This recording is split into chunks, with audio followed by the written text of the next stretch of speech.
It was a silence so deep it felt like a song. It was a truth that needed no words.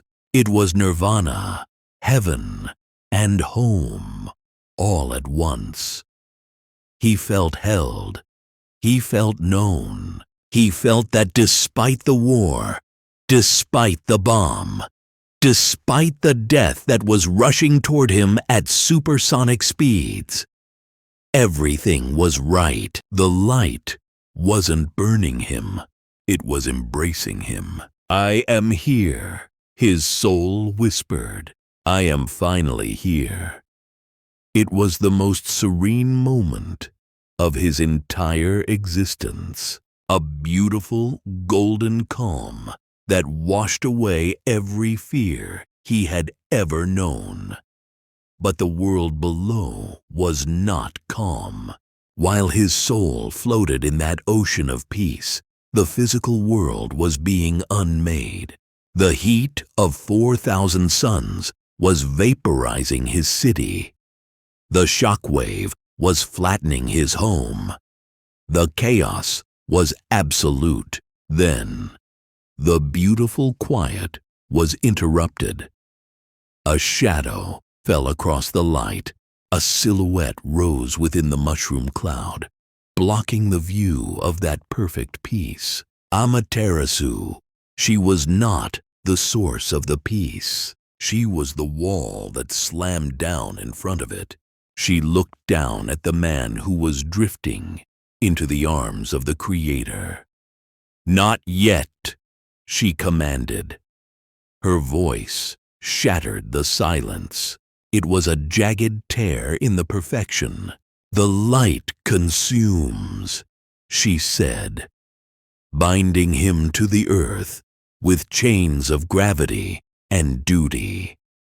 But the shadow remains. Hinomaru reached back toward the beautiful quiet. He reached for the peace he had tasted for that split second.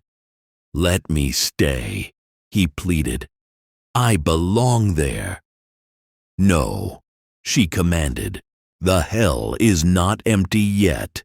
Then the silence broke.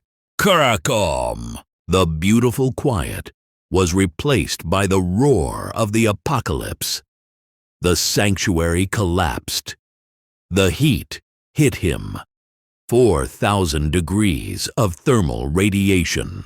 Hinomaru opened his mouth to scream, but he no longer had a mouth. Chapter 1. The Silence and the Hunger Location. The Ruins of the Temple of the Sun. Outskirts of Hiroshima. Date: August 6, 1945. Character: Hinomaru, rising sun. It was quiet. That was the first thing he noticed. The roar of the blast was gone.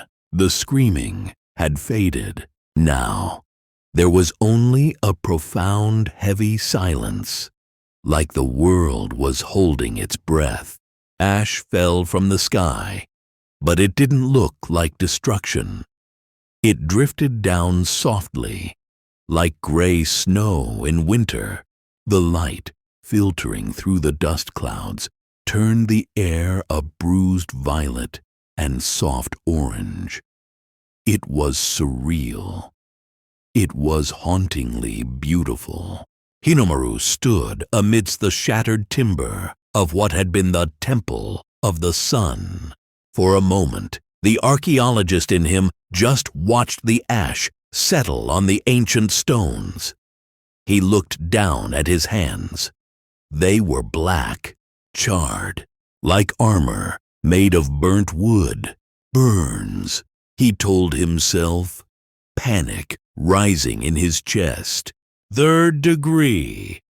Nerve endings gone.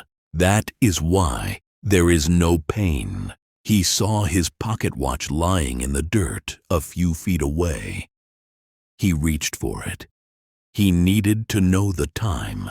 He needed a familiar object to anchor his sanity. Just need To check. His hand reached for the watch, but instead of grabbing it, his fingers dissipate. They turned into white vapor and passed right through the metal casing of the watch. Hinomaru pulled his hand back, staring at it. The smoke swirls and snaps back into the shape of a solid, charred hand.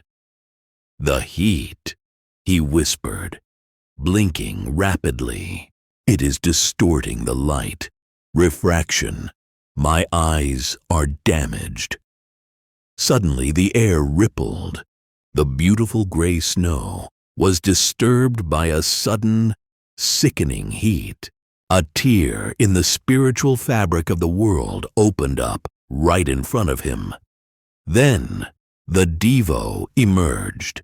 It shattered the silence with a sound like grinding metal. It was a demon of the devastation, a sludge-like horror born of the bomb's trauma. It didn't walk. It oozed, a massive shadow against the violet light. Its mouth unhinged, a black void hungry for the light of the souls drifting up from the city. It snatched a drifting spirit out of the air. The light vanished. No. Hinomaru's grip tightened on the sword.